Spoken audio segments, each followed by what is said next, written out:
राज ठाकरेंचा महाराष्ट्र दौरा 2 दिवस आधीच आटोपला। 10 ऑगस्टलाच मुंबईला होणार रवाना।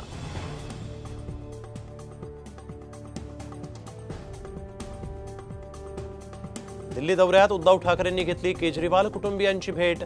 तुरुंगात असलेल्या केजरीवालांच्या कुटुंबियांसोबत ठाकरेंची 1.5 तास चर्चा।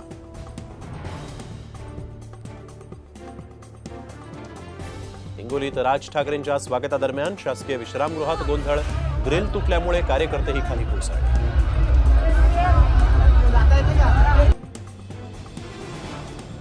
महाविकास आघाडीला रॅपच्या माध्यमातून महायुतीनं डिवचलं। महाविकास आघाडीवर शिलक्या शब्दात टीका। रॅप सॉंग सोशल मीडियावर प्रचंड व्हायरल।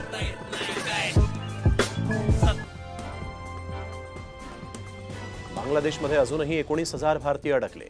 परराष्ट्र मंत्री एस जयशंकर यांची माहिती। विद्यार्थ्यांसोबत संपर्कात असल्याचंही राज्यसभेमध्ये निवेदन।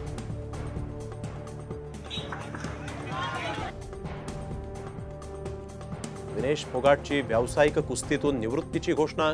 तर ऑलिम्पिकमध्ये अपात्र ठरवल्यानंतर फोगाटकडून क्रीडा न्यायालयात अपील।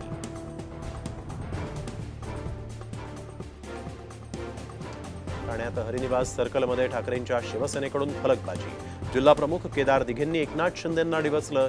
पक्ष कुणी चोरला फलकाद्वारे सवाल।